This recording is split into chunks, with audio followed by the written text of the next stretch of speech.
Good evening. My name is Joel Woodruff, and I'm president of the C.S. Lewis Institute. And I'd like to welcome all of you to this special live stream event titled Human Trafficking, What We Can Do About It. If this is your first CSLI live stream event, I hope that you'll take a moment at some point to go to the chat room. At the bottom of your screen is a chat button that you can click, and there you'll find links to a variety of CSLI resources, our website, and a place where if you go to our website, you can subscribe to receive some of our free discipleship resources, and people around the world can access those resources. As well, you might want to follow us on social media, on Facebook, Twitter, and Instagram. So that's a place you can go to learn more about our ministry. The C.S. Lewis Institute was founded 45 years ago here in Washington, D.C., and now has spread around the globe. We're now in 16 locations in the United States, Canada, and Northern Ireland. And our mission is this: it's to develop wholehearted disciples of Jesus Christ who articulate, defend, share, and live their faith in personal and public life. And tonight's event is one of those times when we're looking at how we can integrate our faith into a very important topic in the world today. Our live stream event series actually began during the pandemic as a response to the pandemic, as a way to reach people when we could no longer meet in person.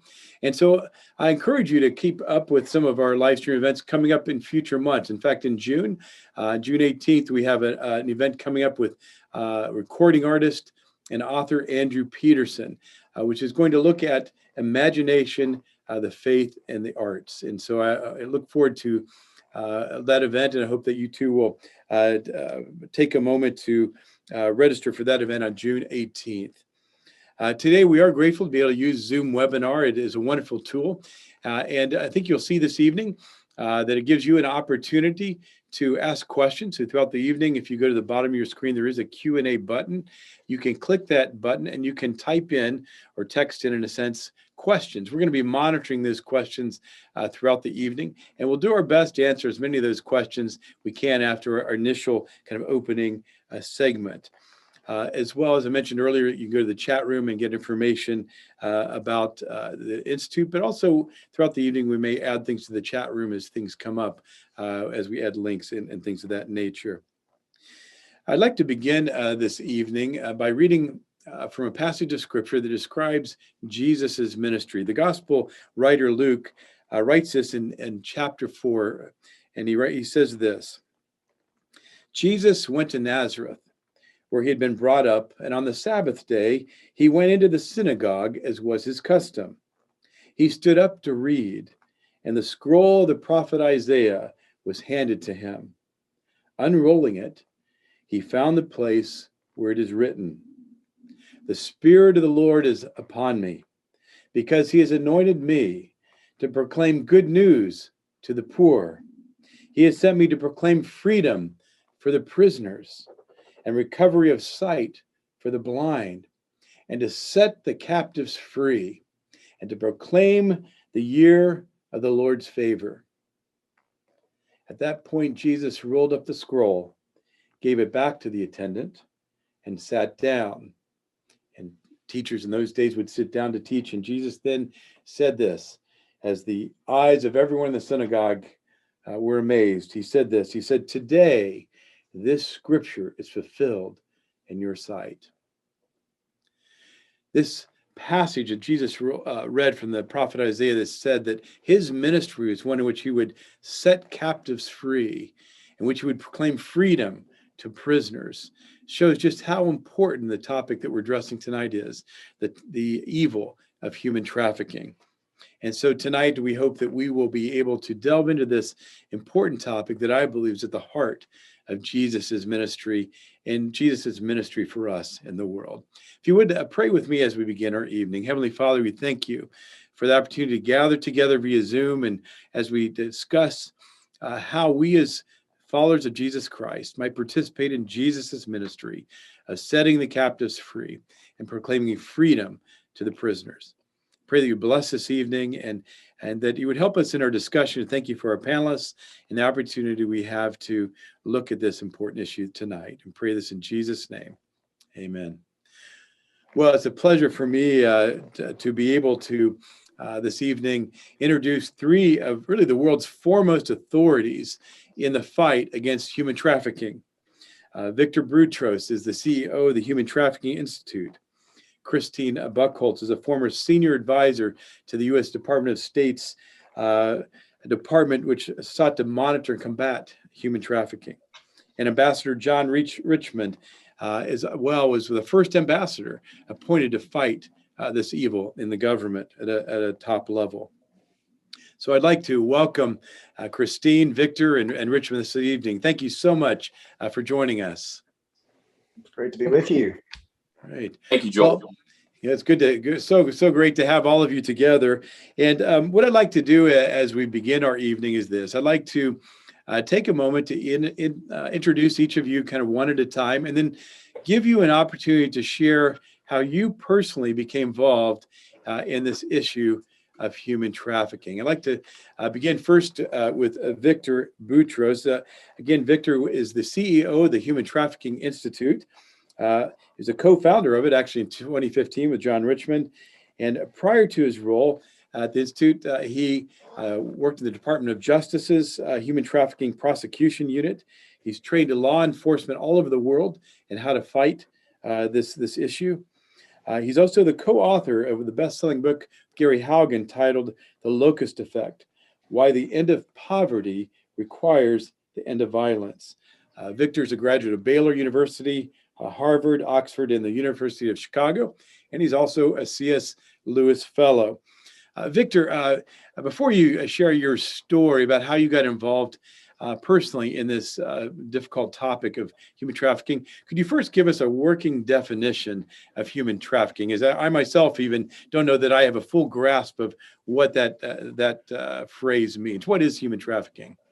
Yeah, thanks, Joel. It's a real privilege to be with you and with the folks at the C.S. Lewis Institute, which has been very formative in my own sense of calling and spiritual formation. And so very grateful to be with you and with other friends tonight to talk about this. And human trafficking is often, I think, a very misunderstood term, but it's not that complicated. Really, it boils down to human trafficking is really just compelling someone into commercial sex or into forced labor against their will. That's basically what it is. It's about forcing someone into commercial sex or forced labor against their will. And coercion is really the heart of the crime. And it's really a form of modern slavery.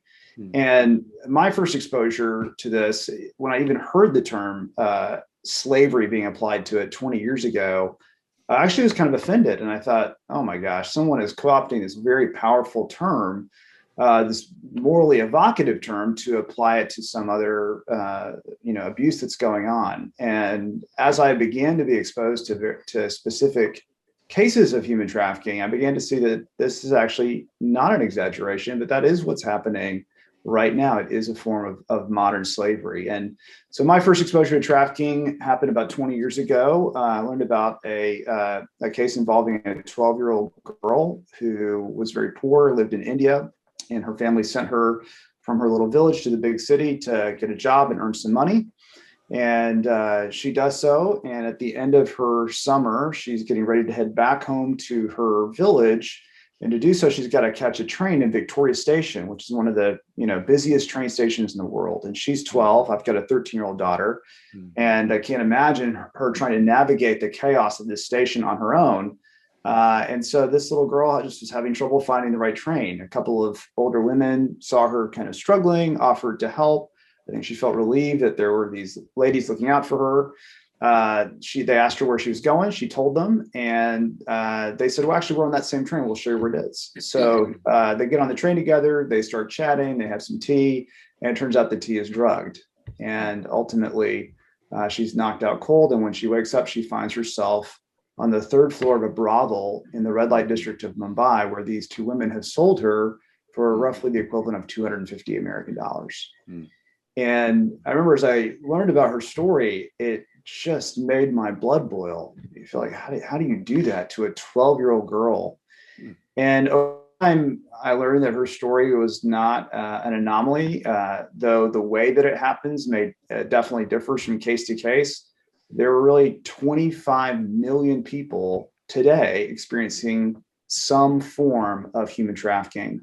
Hmm. And to be honest, Joel, the scope of the problem, learning about the size and scope of the problem was profoundly unhelpful to me. I felt totally overwhelmed and paralyzed by that. And I think God is a God of compassion who actually joins us in our pain. And because we're made in his image, we instinctively, I think, draw near to pain for the purpose of helping someone out of it.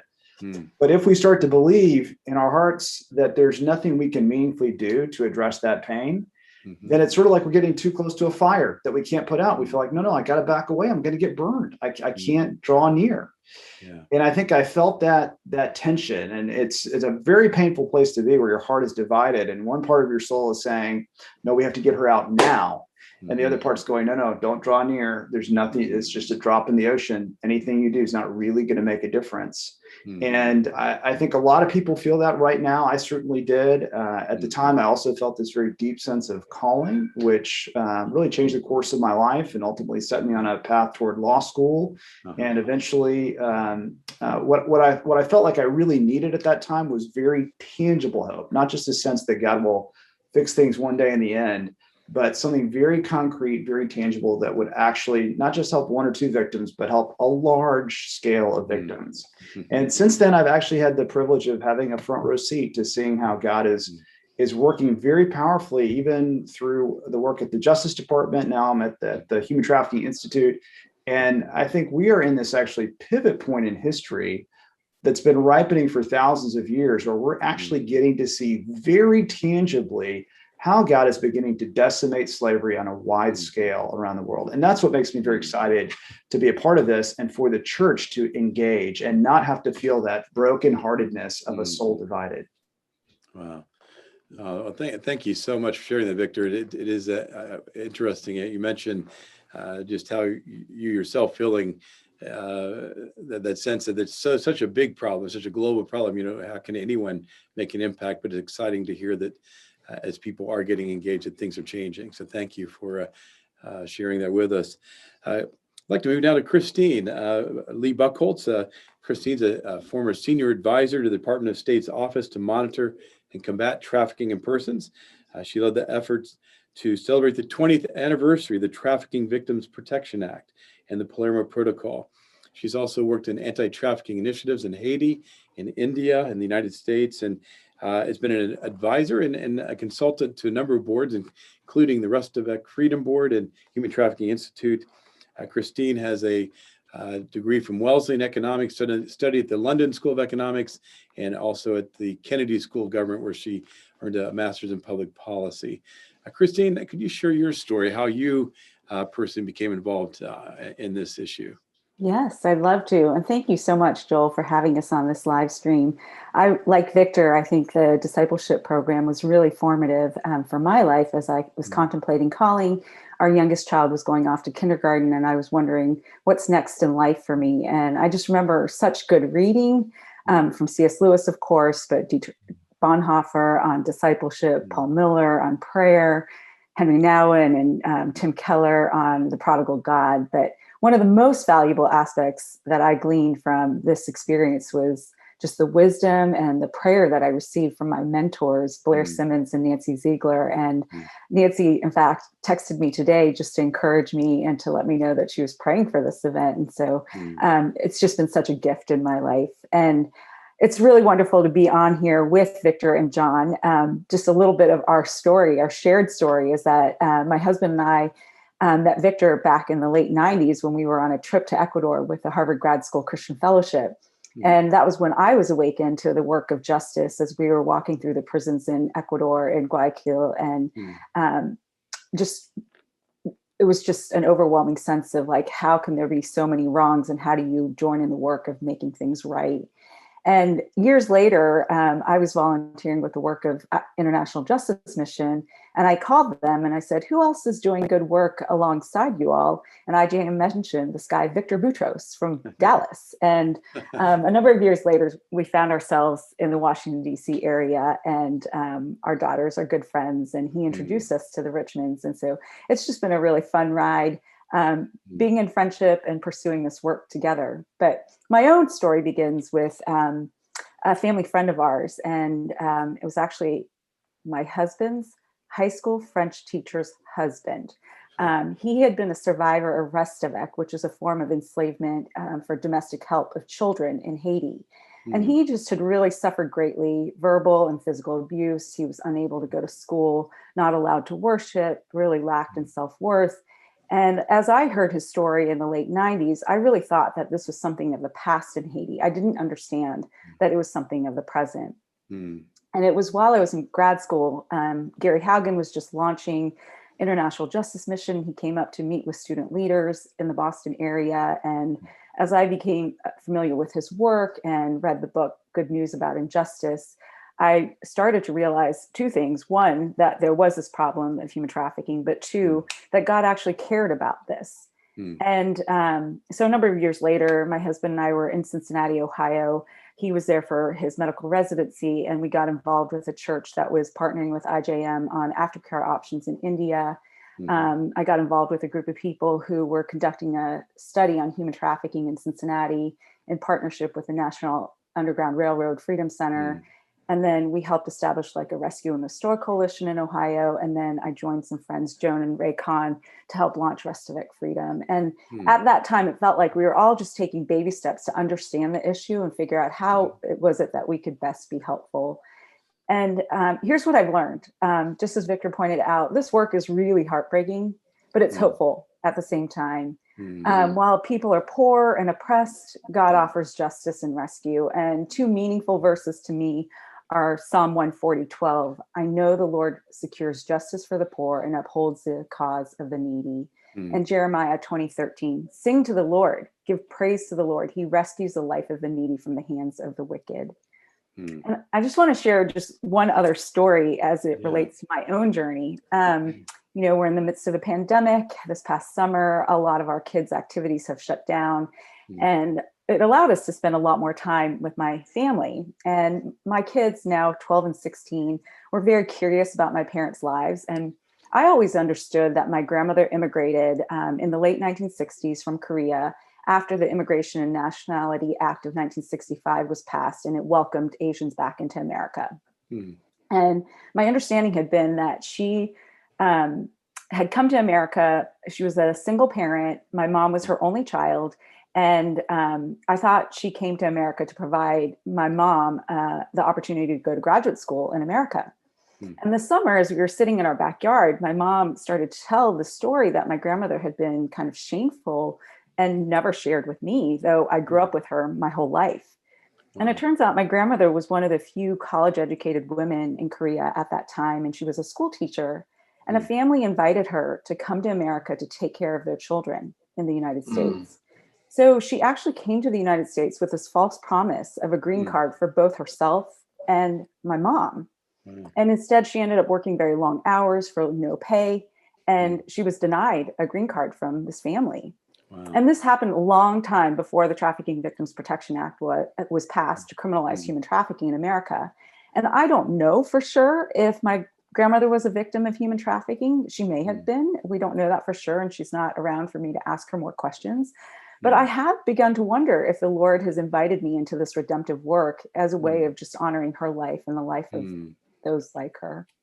Wow. Thank you for sharing that personal story. It's amazing how close this issue can come to us and our own families. And so thank you for sharing that, Christine.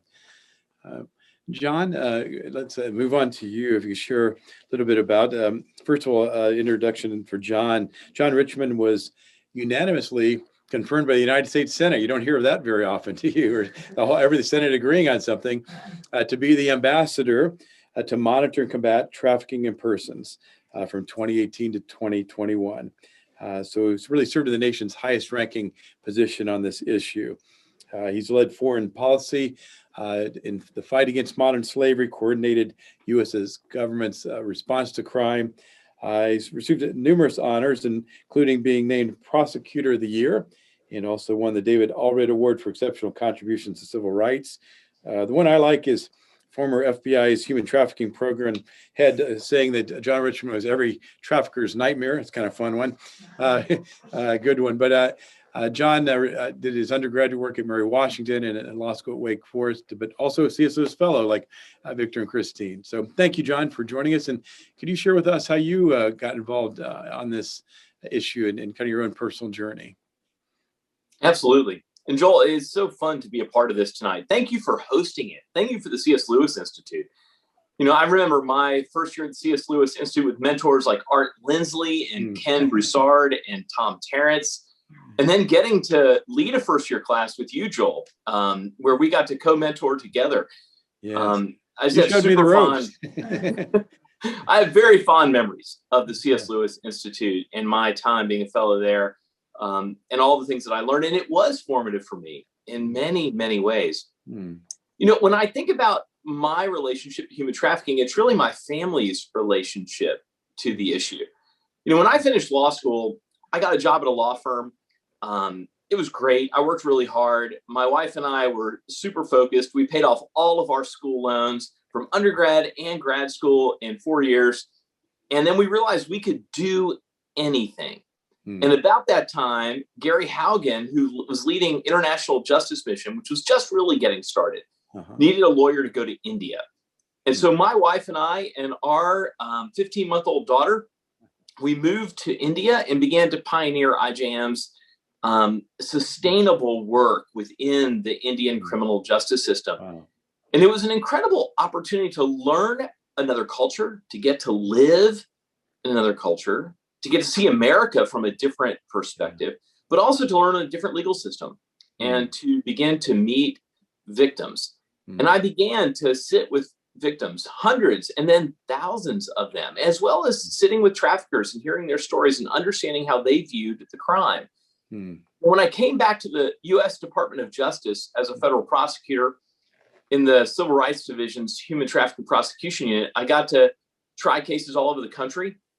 And I met more victims. I met more traffickers.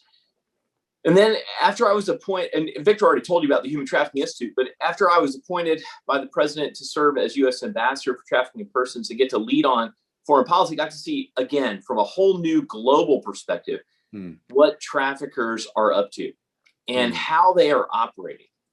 And you know, the one thing that I found in common from all of those experiences, from all those different lenses of how to view the issue, I found in common that human traffickers don't think that people matter. They don't actually believe that individuals have inherent value.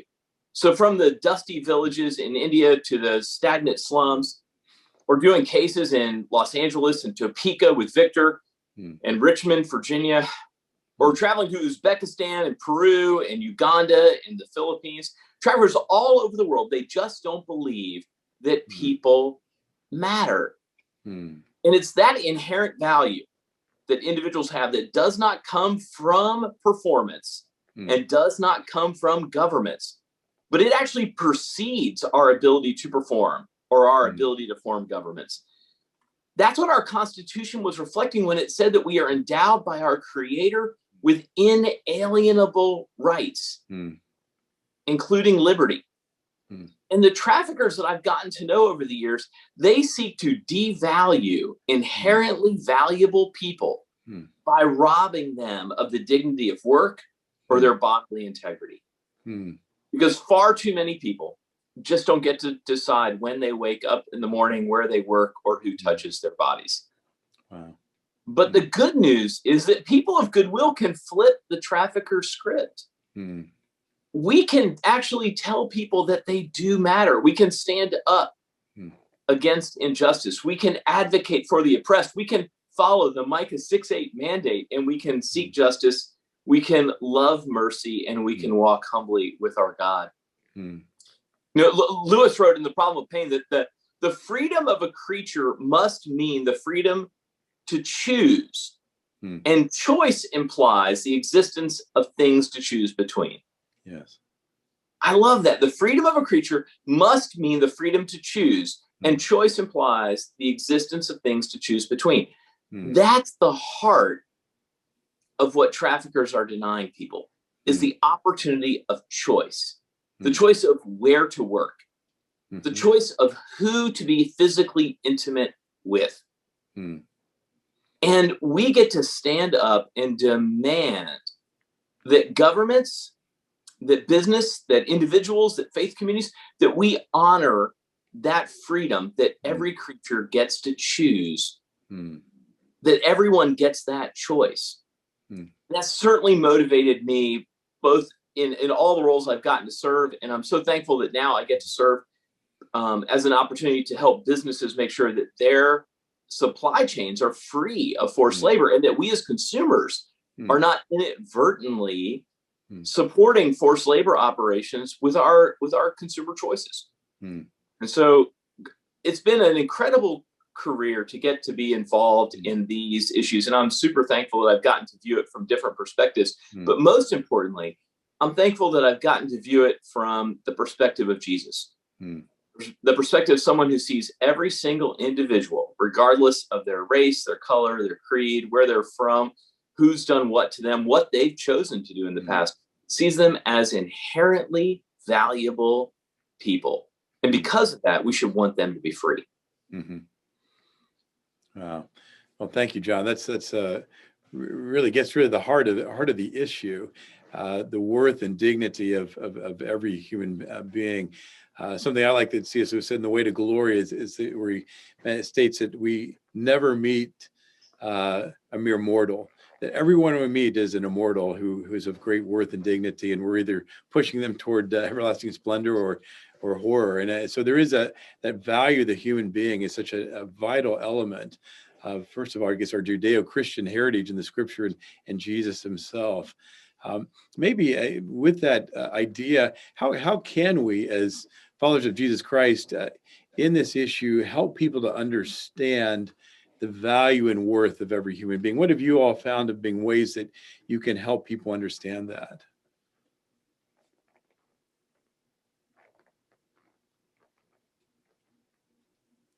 And feel free to jump in as any one of you. Well, Joel, I think, tracking is hard because it's a hidden crime. And so for most of us, just going about our day-to-day lives, it's not like, the piece of paper on my desk that reminds me I got to pay this bill, or the visible reminder that triggers me to go do something. I find that this is the nature of the crime is such that both the perpetrator, the trafficker, and often the victim, who feels very deep shame often through the crime, don't want you to know about it.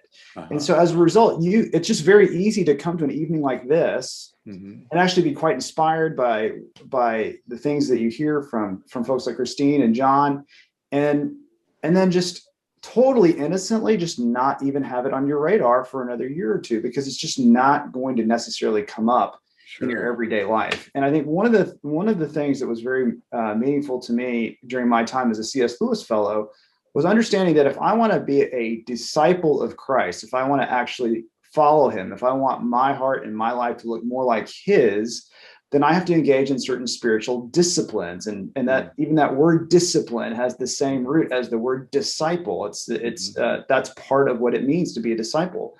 And what that means is I have to sort of build these habits where I'm regularly and intentionally bringing before my mind doctrines that, if they stay on the shelf, might not ever come before my mind. And I've got to intentionally engage in a repeated practice of prayer, of engaging with prayer. And I think these practices are incredibly powerful. As C.S. Lewis said very powerfully to me, there's two ways that God has given us to impact the world. One is through the work of our hands, and that's the work that we do out in the world, the prosecution work that John does, or the work that Christine does at the State Department. That's the work of our hands. The second is the work of prayer, which can seem like the less powerful, but actually the work of our hands is limited by our own weaknesses, our limitations, by geography.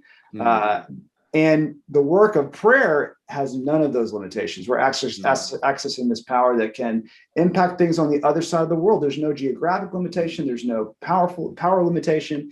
And so I think one of the most powerful things that we can do is to engage in some kind of practice or habit that will repeatedly draw trafficking before our mind, just as a reminder to think and pray. And that's why, you know, at the Institute, for instance, we have justice partners who receive just sort of a regular rhythmic reminder of like, hey, here's what's going on. It's and a way to participate in some way in engaging this fight.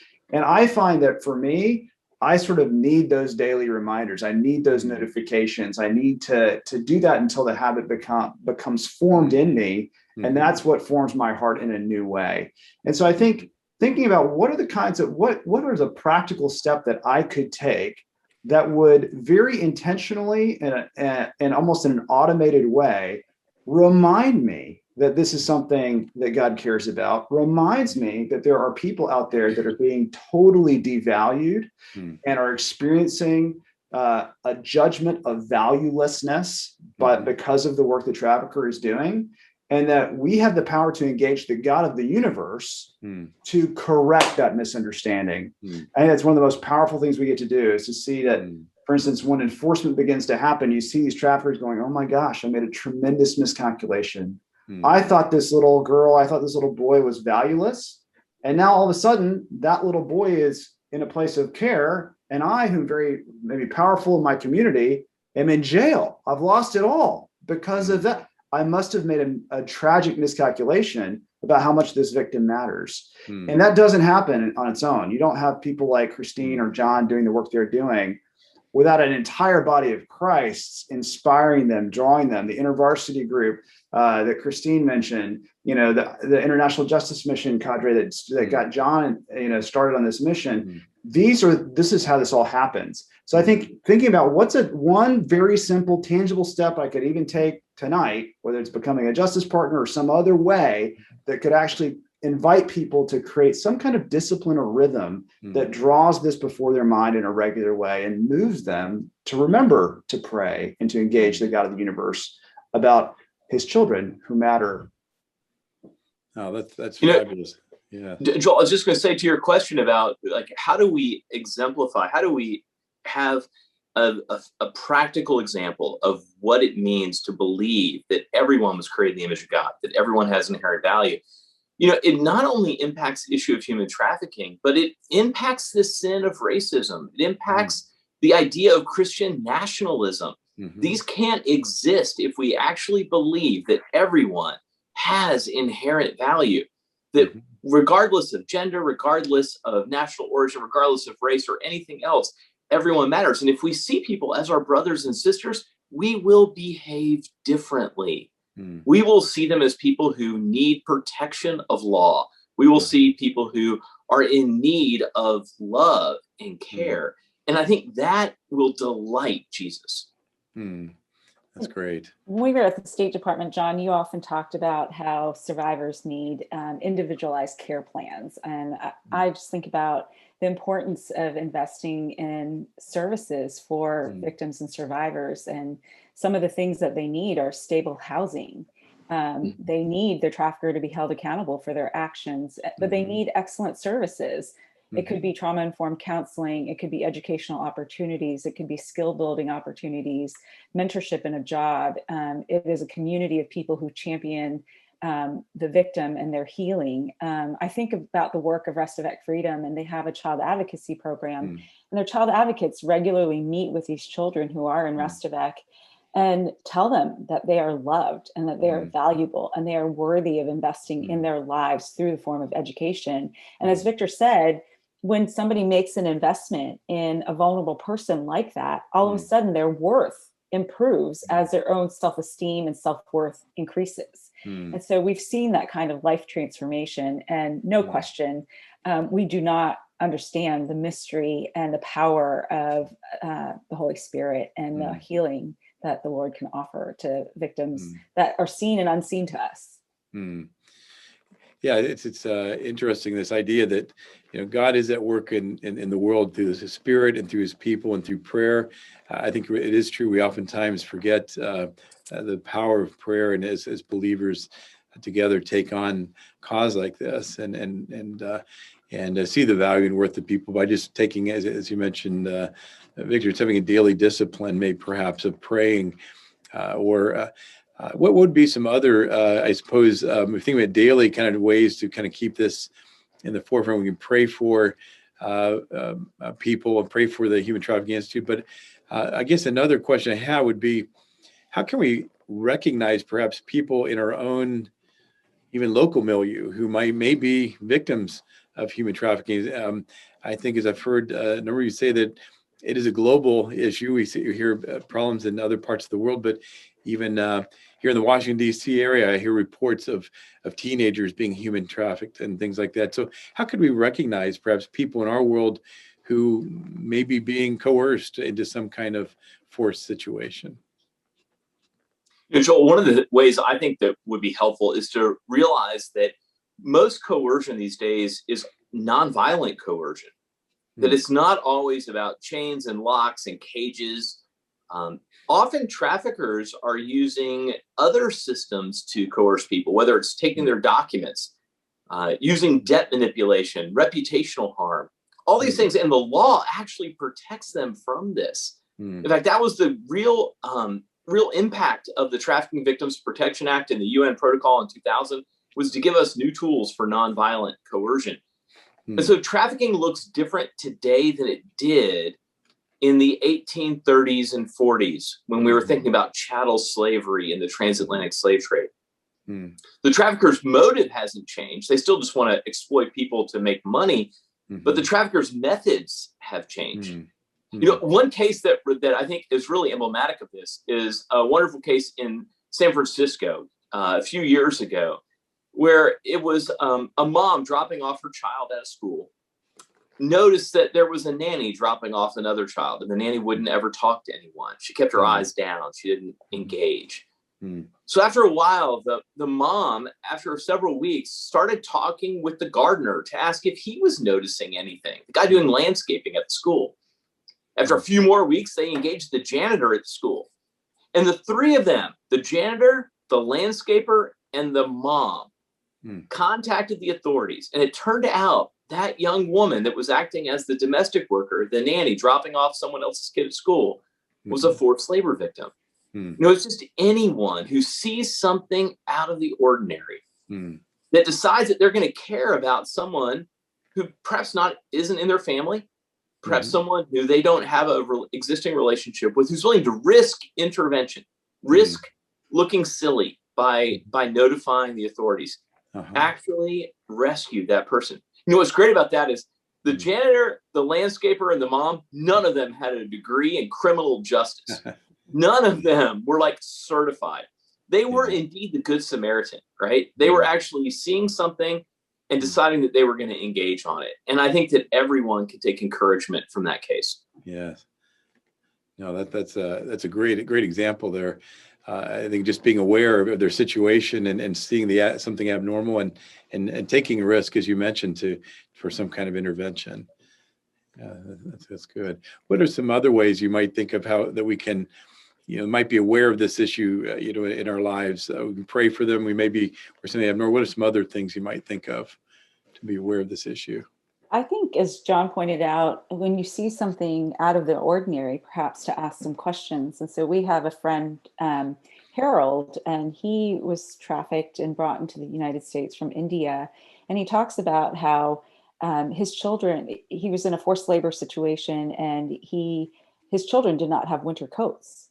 And even though it was the dead of winter, and if he talks about this example, if someone had just asked his family why their family didn't have winter coats, perhaps it would lead to other questions and opportunities to uncover the situation that they were in. Now, his form of rescue came in different ways, but and one other thing is just if anyone is under 18 and in prostitution, they're a victim of human trafficking. So that would be another indicator.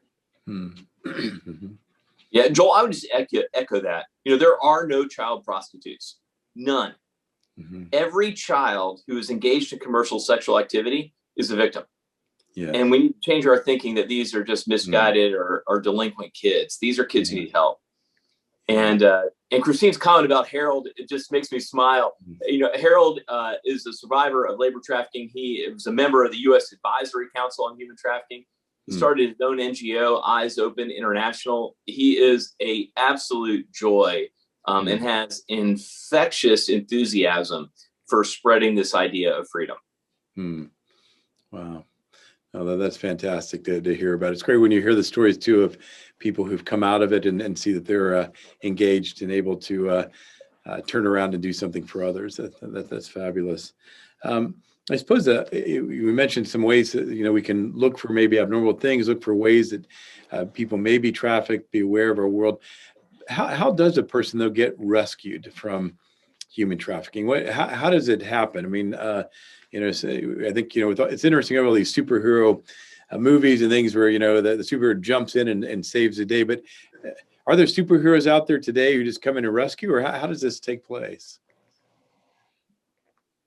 Well, I do think that a lot of times it does involve law enforcement in the cases that you know, like in the case that John mentioned in San Francisco. Ultimately, the report was made to law enforcement, and law enforcement had to go and investigate the case. And even law enforcement, just like medicine, requires specialization. You know, you have a heart issue, you want to go see a cardiologist, a specialist who's going to work on that specific type of medical issue. And likewise, in law enforcement, there's growing specialization around human trafficking enforcement. These are specially trained law enforcement and prosecutors who work these cases day in and day out. And I think they play a vital role, not only in helping remove the trafficking victim from the trafficker, but also in the systematic and sometimes painstaking and laborious and the kind of work that doesn't seem heroic, but actually is incredibly heroic, of going in and gathering the key evidence and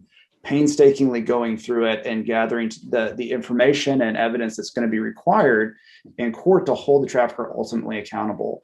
And you have prosecutors who are not going in with flak jackets, or they're not SWAT guys. They're sitting behind a desk and they're going through and they're talking to the victims. They're gathering corroborative information.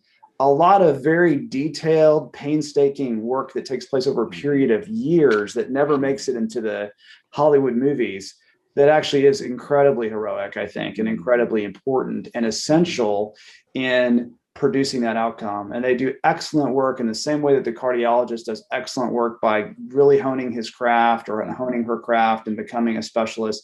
These specialists are also doing incredibly important work. And right now, the majority of the specialists are still right now, sadly, mostly in the Western part of the world. And yet the majority of victims, 93% of the world's victims, are actually in developing countries. This is one massive tectonic shift in the way that modern slavery looks relative to the way that the transatlantic slave trade looked. There you had folks from the developing world that were brought to the developed economies of the West. Now the vast majority of victims are in the developing world, and God loves them all. And so how do you then take the specialization that's required to actually bring that kind of freedom to victims, to developing countries where trafficking is blowing up because there's almost no enforcement? And that's where the work of the State Department in helping incentivize countries to focus on this, the work of organizations like International Justice Mission or Human Trafficking Institute that are helping build that specialization, I think are really starting to see fruit that God is producing after thousands of years of slavery flourishing. And that, I think, is an incredibly exciting thing to be a part of. I sometimes wonder, what would it have been like to have a front row seat to the miracles that Jesus was working before our very eyes on this very planet, the very earth that we're walking around now? What would that have been like? And we're now starting to see, after thousands of years of slavery flourishing, and for the vast majority of that time flourishing legally, really just in the last few hundred years, we started to see countries making it illegal. In the last 20 years, we've seen almost every country make it illegal. And now we're starting to see models of enforcement that are spreading around the world that we know work and that are actually starting to bring tangible hope to those who are languishing under the yoke of a trafficker. And to me, that is incredibly thrilling. And it's an opportunity not for the church to shrink away in fear or despair, but actually to move forward with joy and hope to bring tangible freedom to those who are languishing in trafficking. Hmm. No, that's great. That's You know, good news. Joel, to answer your question about how are people being rescued, I would think of it as really less about rescue and more about how are people being separated from their traffickers. And there are three ways. And let me go through them in descending order. The vast majority of victims are separated from their traffickers because their traffickers abandoned them. The traffickers just discard them as disposable people. They're no longer useful, and so they just toss them aside. It's an unbelievable tragedy. And for most of those victims, they get no resources, they get no care, they get no support, and the traffickers face no accountability. The second way that traffickers and victims are separated is that some victims escape. They run away. Wow. They use their limited agency within the trafficking situation to somehow overcome the coercion and find their way to freedom. And those are wonderful cases. And we celebrate the survivors who are able to muster that. But you know, the lowest number, the most unlikely way that a victim will be separated from their trafficker is by government intervention, by the police enforcing the laws. We've actually seen global prosecutions of trafficking fall 38% in the last 5 years. And that's pre-COVID data. That's completely unaffected by government shutdowns. And I honestly predict that we're going to see even lower numbers because of the government's choice to shut down so many law enforcement operations around the world. And so traffickers are operating with near impunity. Wow. And so I think it's less about the idea of the moment of rescue and more about the idea of how do we separate victims from traffickers, and then how do we get those victims to a place where they can recover from the trauma they've experienced. Well, and I think that really kind of leads to something I think Christine mentioned earlier. How do we care for victims of trafficking? And, you know, what kind of a follower of Jesus Christ, your normal everyday believer, how can we in some way contribute to this care and nurture of those people who've been trafficked and have been separated in some way?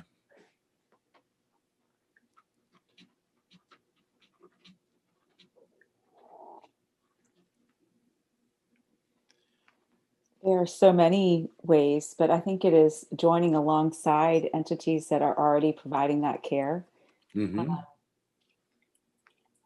Yeah, what would some of those, Christine, can you maybe share some of the entities, organizations that are providing care? I think, what are some organizations perhaps that we could, you know, come around or support in some way or another that are providing care for these people who've been separated from their traffickers? Yeah, I think it'd be hard to just call out entities by name, but there are types of services that individuals like us can come alongside. And so, of course, there's a good work on the legal side that the IJMs and the Human Trafficking Institutes do, but then there are a lot of organizations providing services directly to victims. And so it could be in the form of housing, it could be in the form of education, work opportunities. When I think about like what can everyday people do, if you're a business owner, perhaps you have a mentoring program or you come alongside a business that's started by a survivor and mentor them so that they can experience the success that the entrepreneur has experienced.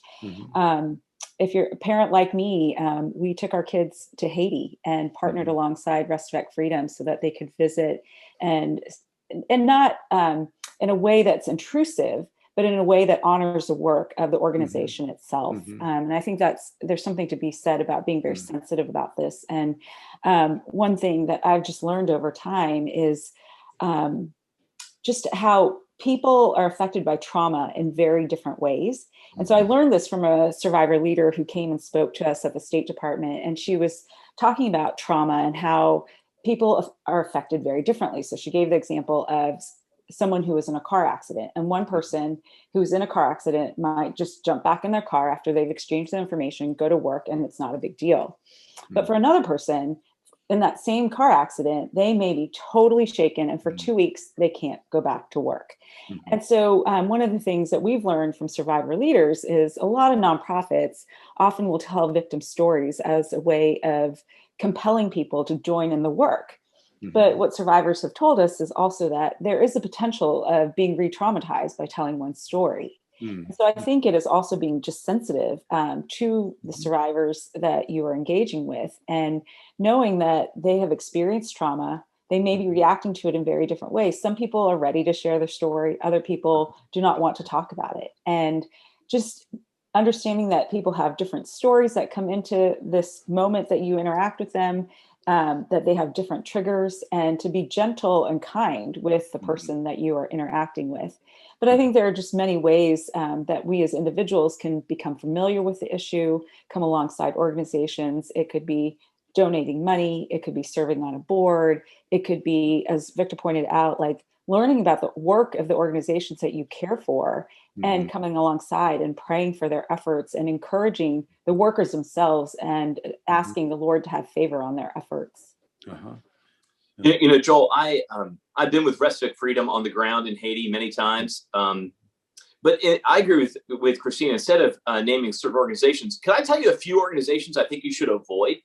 Sure, please do. Yeah, I would avoid any organization that makes themselves the hero of the story.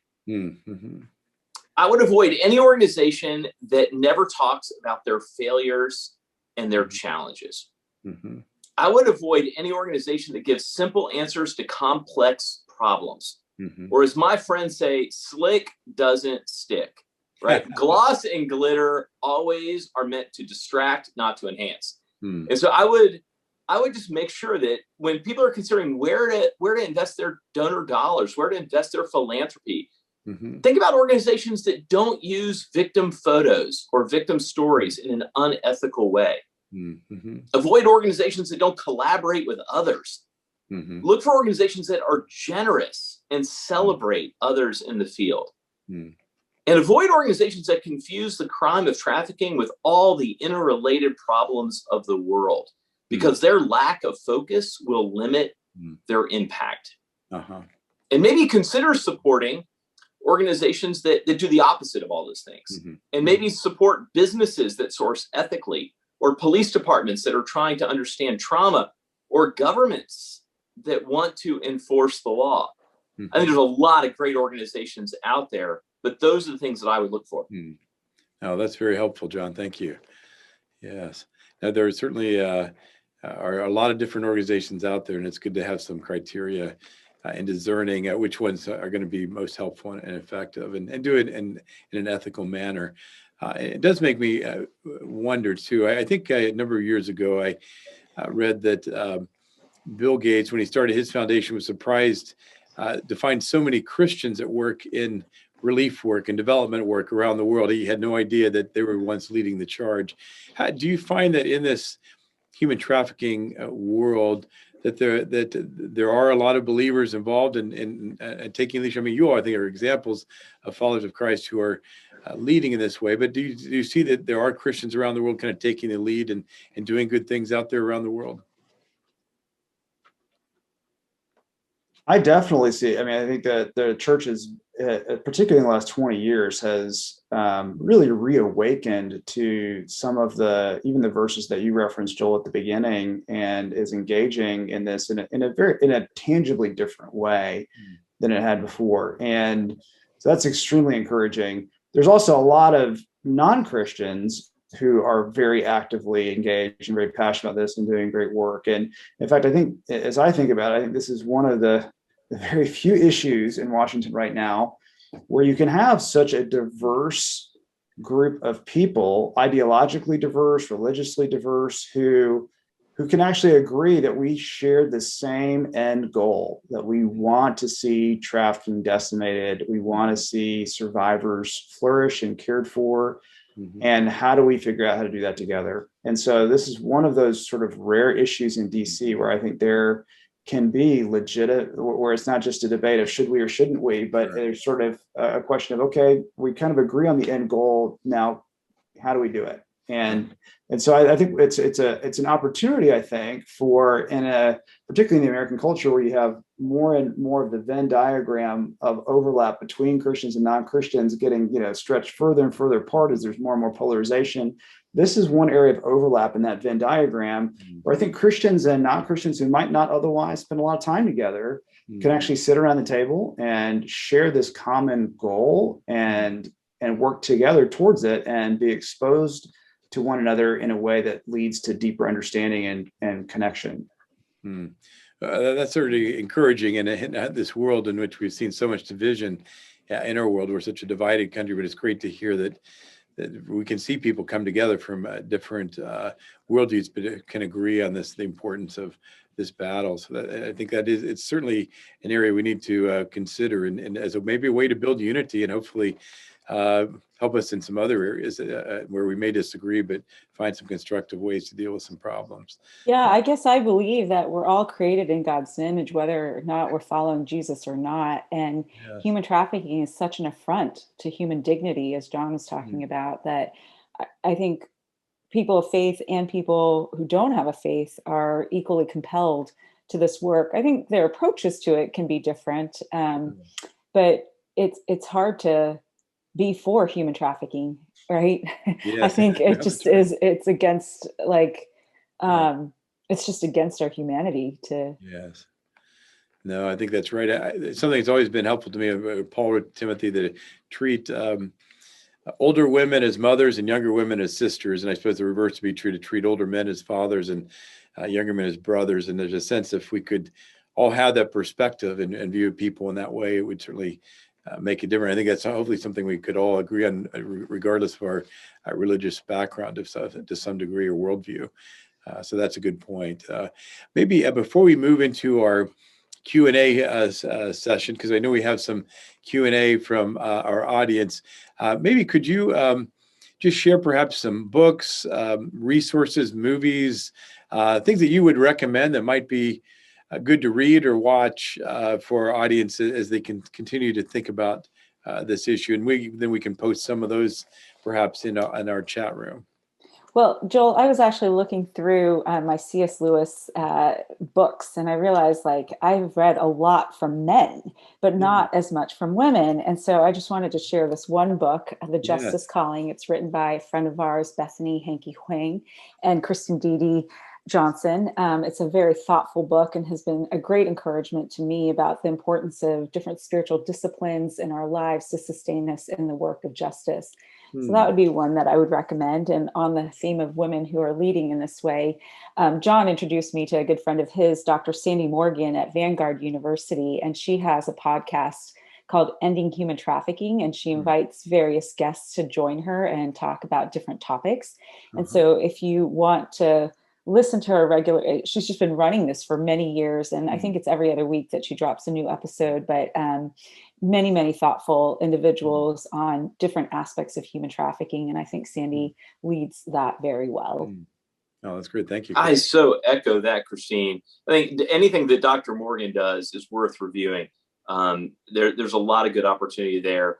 I'd also direct people to a book Christine wrote, which is a book on the 20th anniversary of the Trafficking Victims Protection Act. And I know that may sound like a boring sort of title, but it's a fantastic overview of this movement. It's a fantastic overview of how the law changed and how it's been implemented. And Christine just did a fantastic job in very difficult circumstances to produce that book. And I was thrilled that it was rolled out at the White House and to such acclaim. So I'd recommend that. I put out recently a short 4-page document, just 10 things everyone should know about human trafficking. You're welcome to get that from my website, but there are lots of resources out there.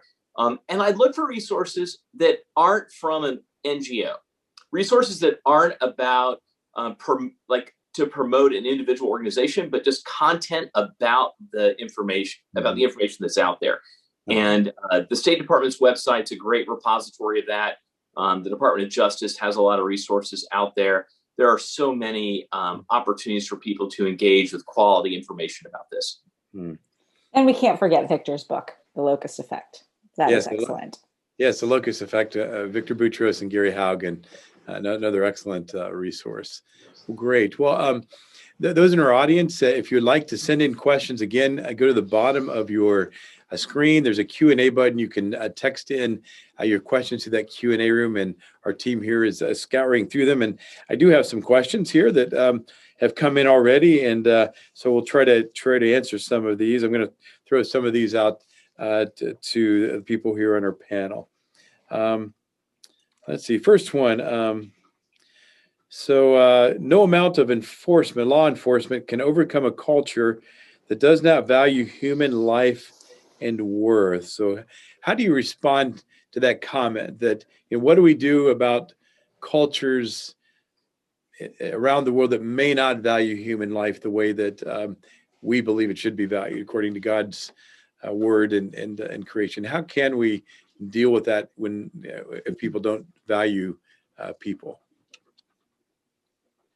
I think I've been actually surprised, or even in the work that we've seen over the last 15, 20 years, about the way in which enforcement can become a catalyst for changing culture. And so just to give an example, this past year, one of the countries that the Human Trafficking Institute operates in is Uganda. And in Uganda, there's a quite terrible practice where I'll give one very prototypical case where a business owner, a small business owner, wants his business to be more profitable.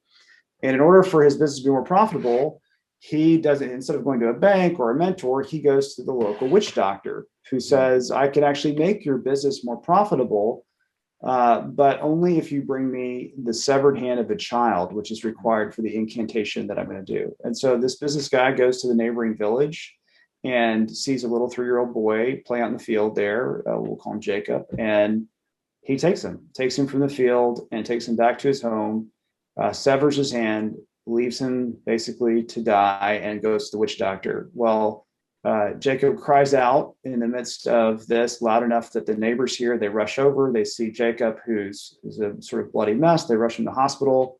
And by God's grace, his life was spared. Many of these cases don't end that way. But in his case, his life was spared. Obviously, he lost his hand. He's now back with his family. Well, we had worked with the government of Uganda to help build a specialized police force that focused on trafficking. And the police were deployed, and ultimately this business guy was arrested. But what had never happened before in this region of Uganda is to go after the witch doctor who's directing other business guys to do the same thing. Wow. And so we talked with law enforcement about that, and there was some apprehension of like, hey, witch doctors are very powerful. They're pretty scary. They're pretty high status.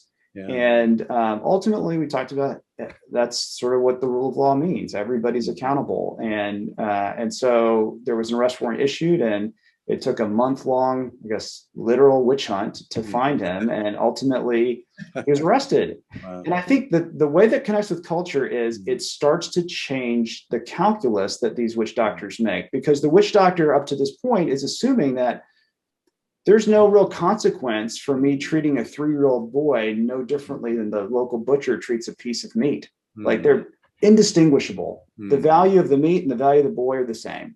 And now when you have a witch doctor who has enjoyed this high privilege and status for so long that's actually behind bars for an extended period of time, and this starts to happen over and over again, the shift in the culture happens there, because they go, gosh, I made a miscalculation. Jacob's a lot more important than I thought. He was just I thought he was valueless, but apparently not, because look, now he's with his family and I'm not with mine. I'm here in jail.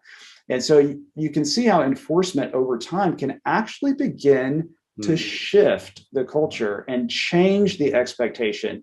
We've seen that here in the US, and we're starting to see it now in developing countries as well.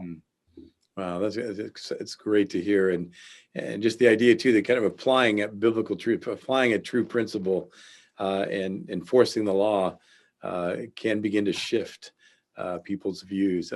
That's wonderful to hear. Yeah, I would not give up on the work of law enforcement for sure, but I've also seen in Haiti with the work of Restorative Freedom, they worked with pastors all around the country to launch a justice curriculum, and appeal to faith leaders to say this treatment of children is not acceptable, and these are children who are made in the image of God. And we've also seen youth in Haiti take up this cause and start, they've written songs and are crying out for change in their culture and their country. And so I think we need the law enforcement for sure, because we need sustainable change. But we've seen grassroots movements also shift attitudes towards people and dignify the most vulnerable. Well, that's great to hear. Wow. So it does seem like there are ways that the culture can change. So we shouldn't give up hope just because a culture may not appear to value a certain group of people. That's good to hear. Another question here. How do you share your biblical worldview and values in your work as followers of Christ? So how do you share your biblical worldview and values in your work? I would say I've worked for for-profit, nonprofit, and government organizations. I keep bouncing around between jobs. I worry I can't keep a job, Joel. When I think about this, I feel like it is far less about worrying about trying to share my faith with the people I work with, as much as just living and leaking love to everyone. Like, if we do good work and we love others and we're honest about our motivations and what causes us to engage in this work, we care for others in the midst of it. And I just don't subscribe to this binary of there's the sacred and there's the secular. I feel like it's been thoroughly analyzed by A.W. Tozer and C.S. Lewis and completely debunked. The reality is that all work is holy. Yes. And, whether I'm working a case in Chicago and I'm watching the eyes of a jury well with water because they're hearing the trauma that a victim experienced, they're listening to a victim say that she was crying out to God for rescue in her diary, as she reads the diary entry to the jury in Chicago. And then realize that her prayer was being answered by a bunch of FBI agents that she did not know. Like, that's holy work. Yeah. And so I think I think we want to live integrated, not balanced lives. I have a balance board at my house. My kids and I love to play on it. They love to watch me fall off. But, we play. It's really hard to keep balance. Like, you keep rocking from side to side. More than balance, I think we're called to live integrated. Yes. Where we live integrated, our kids, our family, our work. We live integrated, that communities and circles of friends know each other from one phase of our life to another, that we're not hiding things. And if we live integrated, our coworkers know where we come from, and they know we don't judge them. They know we love them. They know that we actually care about them as human beings. We're with them on their worst days, when their mom dies or when they find out their kid is sick, and we are there alongside them. And those are the moments in which I think we get to leak Jesus all over the place. Oh, that's great. Keep preaching it. That's obviously the C.S. Lewis Institute's it was really founded to help people live out their calling and integrate their faith into all of life, and that all of life is sacred. Our vocation is sacred, and I think it is a big issue when we separate the secular and the sacred. So thank you for sharing that. And I think you all have seen. I think we've seen here at the C.S. Lewis Institute that in fact, Billy Graham attested to this. Most people who come to faith in Jesus Christ come to faith because of a believing friend who is living authentically. They were honest about who they were, about their love for Christ, but they just loved people and lived their life and did excellent work. And through that, people begin to see the gospel message. So thanks. Yeah, I'm similar to John. I've worked in the private sector. I've worked with nonprofits, both secular and faith-based, and now in the government. And I've never been shy about my faith and this belief that I have that everyone is created in the image of God and worthy of dignity and respect. But I think, something that people of faith can do to be inviting is to listen well and to walk alongside our colleagues. Yeah. I think if we make mistakes, not be afraid to be humble and ask for forgiveness. And then when there is favor upon our work, don't take the credit for ourselves, but give the glory back to God. And so, but I think, as John pointed out, like sincere friendship and walking alongside people and letting them know that you care I hope is a far greater witness than other things that we could do.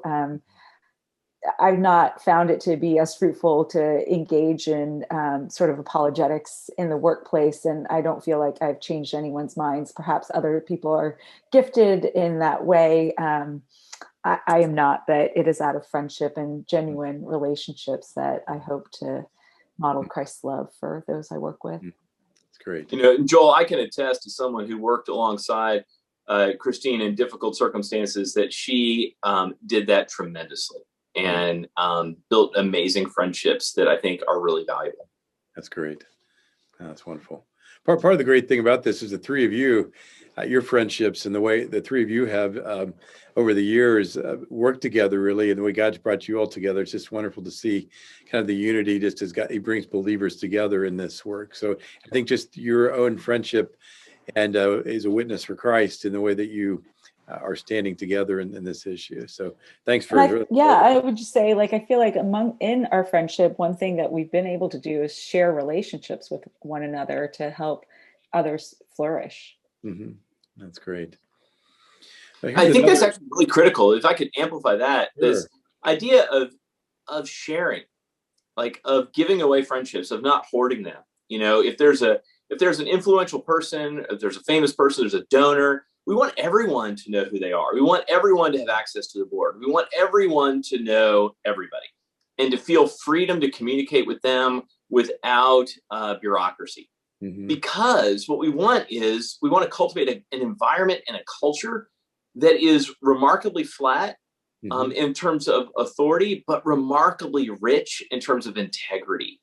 And having all of those relationships are incredibly meaningful. I remember one time I actually got to drive down to Florida with Victor and introduce him to a buddy of mine from law school and listen to the two of them together make fun of me having no common experiences with each other than me. And it was a rich moment because, you know, as it was integrating, right? It's Victor knowing my friend from law school. It's the two of them together. You can't hide in those circumstances. Mm-hmm. And failures, wounds, vices can be detected, and it can allow people to heal and become better versions of themselves. That's great. That's good. Well, thank you. No, thanks for sharing that. It's really great to hear. Now, this is a question that a little different topic, but I think related. It says, our culture often glorifies pornography, promotes sexual and violent characters as heroes.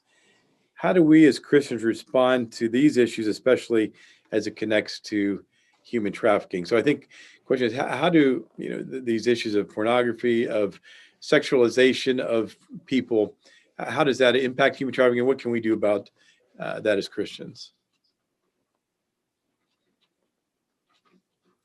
I don't know that this is unique to being Christian, but I know there was a site called Pornhub, and there's all kind of content on there. Some of it is human trafficking, not all of it is. But Nicholas Kristof wrote a piece in the New York Times about how abominable this was, and called out, I think it was Visa, to say, stop the payment, kind of. And Visa took notice and made it harder to have access to these sites. And so that's not something particularly of faith, but it is an ability to use your platform of influence to shut this kind of thing down. Yes. Yeah, the case against Pornhub is a great example. And I'm encouraged now that we actually have a literal case against them in the Northern District of Alabama, in a federal lawsuit against them. And kudos to the folks who've been bringing them down. But I would also say that, one way that people can fight trafficking is that the people on this call could stop buying commercial sex. Mm-hmm. The church could talk about the fact that there is sexual trauma in the pews, and perhaps sexual perpetrators in the pews, and to give air and room for people to discuss these issues. Far too often, people of faith have had a very tangled and difficult relationship with physical intimacy. It confronts our kids and ourselves every day in media. And I think we need to have honest conversations about it. And honestly, I think far too often, people of faith and churches in particular have been absent in the midst of the fact that there are a lot of people who are attending who are suffering trauma. Mm-hmm. And I'll just add that the move in the case, the driver that got Nicholas Kristof in the New York Times to publish this was driven by a woman who was actually just on a panel with her yesterday, who is a believer and who is motivated by faith. And that's not to say that those who don't share faith should not also get behind this, because this is a horrific crime, and there are crimes that are literally being portrayed millions of times over on these sites. And so, but it is encouraging to see that is something that that someone whose faith prompted them to do that. And now you're seeing that little spark of faith leading Nicholas Kristof at the New York Times to do something, and MasterCard to pull out. And you're starting to see, I think Pornhub has divested 80% of its videos and is talking about a sale, and there's, as John mentioned, the civil lawsuit that's happening. So I think that's the other thing too, is that I think Jesus said we should be as innocent as doves, but also as wise as serpents. And we want to be wise about the way that we engage, and we have to think about the traffickers' motivations and how do we actually address the underlying root cause of the trafficker's motivation, which is often money. And so one of the powerful things in the Pornhub case is they're going after the funds. In law enforcement cases, you sometimes have asset forfeiture or the economic loss of going to jail that is a motivator to other traffickers, that it's no longer worth it to engage in a crime to try and earn money because the risk has gone up too high. So I think that piece too, like we, as C.S. Lewis said, whatever intelligence we've been given, we're called to steward it to the very, very best of our ability, whether we've been given a lot or a little. And I think as the church, we actually have an opportunity to not just be innocent, but to be wise in the way that we go after traffickers and strategic in the way that we do that. And it's exciting to see that happening more and more over the last couple of decades. Oh, that's great to hear. Would you say that, I think, John, you mentioned this, the idea of not engaging in commercial sex. Could we say that anytime a person purchases pornography of any kind, that they could be basically adding to the human trafficking problem? Is that a legitimate statement?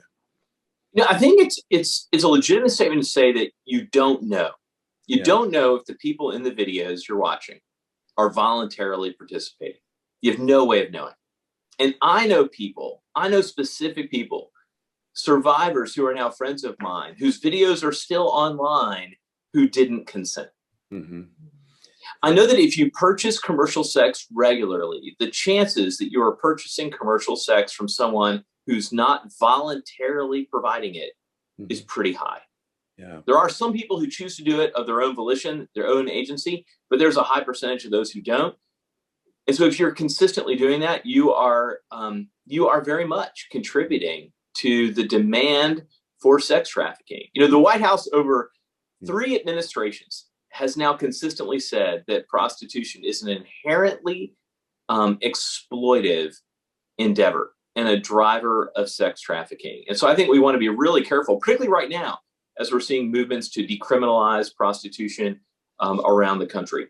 So we want to think carefully about those issues. I don't want to suggest it's causal, but I do want to suggest that people should be careful.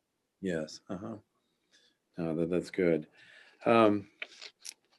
Let's see. What about this idea? Do our consumer choices impact forced labor? So we mentioned perhaps if people are consuming commercial sex, they may be actually contributing to sexual trafficking. But what about our consumer choices? Is there a way that can impact forced labor? Kind of the other, I think, Victor, when you gave the definition, that the idea of coercion to forced labor. Any comments on that? John? Yeah, I'm happy to comment on it. I think there's no doubt that our consumer choices are having an impact. The problem is our consumer choices aren't the cause, right? The true demand for forced labor is not by the consumer who wants a bargain, who wants a cheap t-shirt or a cheap soccer ball because they know their kid's going to lose it at soccer practice the next week. Like the demand is by the trafficker, by the company that chooses to exploit labor in order to maximize their profits. But I think what consumers can do is they can reach out to the companies that they care about. They reach out to the companies that they want to consume from, and they can ask, what are you doing to make sure that there is not forced labor in the supply chain of this product? Mm-hmm. You know, and I think we're seeing a very dynamic landscape right now, a changing legal regime. You know, the EU just passed a law on March 10th that dramatically changes the way that Europe is going to handle liability for companies that might have human rights abuses in their supply chains. We've seen dramatic changes in Germany that are about to happen this summer, plus the Modern Slavery Acts of the UK and Australia. You know, I think we're seeing a lot of change there. But what consumers can do is think about, quite frankly, just what we're seeing with exchange traded funds. We're seeing several ESG, or environment, sustainability, and governance funds, where investors are saying, we want to put our money to work in ethically sourced companies. Mm-hmm. And companies are trying to figure out, how do we brand ourselves as being a company that does ethical sourcing? Mm-hmm. And so if consumers can pursue that, if they can communicate to companies to drive the demand for that. But as they do that, one caveat, Joel, is I want to say is we want to make sure that the burden of actually enforcing the laws still remains on governments around the world. Mm-hmm. And we want to make sure that it is on the governments that have to actually enforce their laws, protect victims, prosecute traffickers, and care for survivors. Mm-hmm. And that burden should not be outsourced inappropriately to businesses, but businesses also need to make sure that they're doing everything they can and exercising due diligence to make sure there's not forced labor in their supply chain. Sure. Uh-huh. Oh, excellent. So it's I think we're going to have to wrap up here. And it's just been such a wonderful conversation. Appreciate each one of you and just the way we've covered kind of a wide range of things already. As far as just the kind of maybe final words on just how can we as Christians then practically combat this issue? What I'm hearing, first of all, is we can certainly pray, engage in the spiritual battle that there is. And it's not... and that's not an unimportant piece, as I think you mentioned, Victor. Part of our work on this earth is to pray, and God's given us that gift. So to pray against human trafficking, pray for law enforcement, pray for groups that are involved in this battle, pray for those people who we may observe in our life, who you can see that something's not quite right, and ask for the Lord's discernment to maybe intervene or to take a risk if we see something that's abnormal. We can obviously not engage in immoral behavior and get involved in any kind of commercial sex activity that could actually provide income to traffickers. We can think about ethically sourced businesses. We can also read and study and do some things to learn more about this topic. You guys have given us a lot to think about already, but if you were to kind of leave us with some final thoughts on this issue, what would be kind of your final thoughts and advice to us as believers in dealing with this issue? What would be some of your final words? Maybe, Victor, do you want to go first, or let you go first? Yeah, sure. I think that in my mind, the front line of the battle in human trafficking is really the battleground for hope.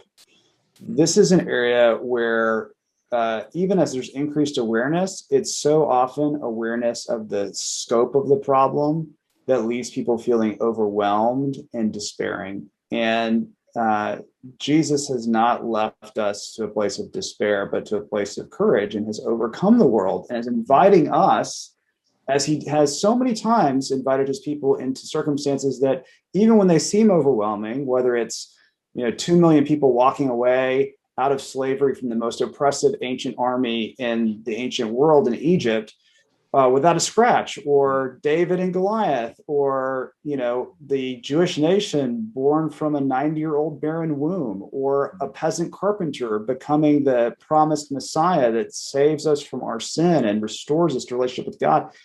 Over and over and over again, this is like such a deep percussion in Scripture that it's one of God's central character traits. He actually enjoys, he actually delights in delivering these kind of victories where it's so obvious that we're not the hero, right? It's so obvious that we're not the hero. It's God doing it. People didn't go, oh my gosh, 5,000 people were saved. Let's go, like, pat the kid with the loaves and fish and then give him a high five. Like, he wasn't the hero of that story, right? Jesus was the hero of that story.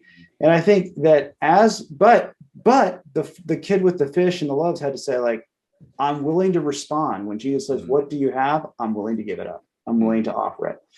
And I think that's the posture that we want to have. And it's actually quite an exciting posture to be in, to know that we don't have to depend on our sphere of certain competence, which is actually shockingly limited, but we actually get to invest our talent with the master who is going to steward it and produce, miracles of justice that we are now get to have a front row seat to doing, and ultimately in such a way that he gets the glory. And I think for us, even this past year at the Institute, in the middle of the pandemic, when, as John referenced, everything got so much harder and borders are being shut down and law enforcement are diverted and traffickers are going, gosh, there's a sea in the surge of vulnerable victims over here to exploit.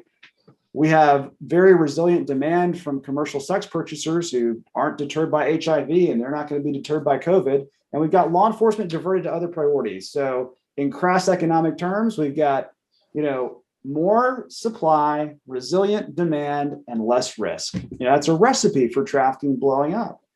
At the beginning of the year, pre-COVID, we said, like, is it possible for us to see a 70% increase in enforcement? And COVID hit and it got a lot harder. And in July, we started a new intervention. By October, that intervention had ballooned to like a 1,300% increase in the number of victims protected, which is like loaves and fish, right? If it were 70%, you'd go, oh, great job. You did a great job in Uganda. But with that kind of growth, you stand back and you're humbled and you say, we're just offering loaves and fish to the master of the universe who's coming in and loves his children and is doing these sort of miracles of justice with woefully little resources, way less resources than could have possibly explained the impact that he's creating. And I think that's the joy, that we know that we're, as we've heard from scripture throughout our time together, this is God's passion. He actually cares deeply about them. As you said, it's not just that so we could think about these women as our sisters and mothers and the men as our brothers and fathers. That's just literally true for God. They really are his family. They're his children. That's what the Holy Spirit tells us, is that we are his children. And as we all who are parents know, like, if our children were involved, there's nothing that would stop us. There's nothing that we would care about more than caring for them. And that's how God feels about these victims. And so I think sustaining that tangible hope, and as you see the hope, spreading awareness of the tangible hope, not just the despair, not just the overwhelming numbers. And that's what draws people in, instead of backing away from the fire. That's what kind of creates the courage to say, okay, here's my loaves and fish, God. I want to see what you're going to do with it.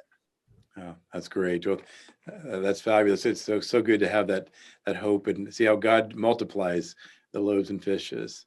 Thank you so much, Victor. Christine, how about you?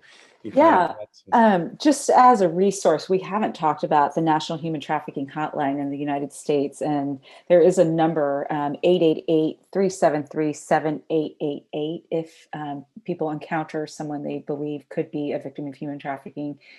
There are resources and referrals that can be made, and so just wanted to make sure that we made that resource known.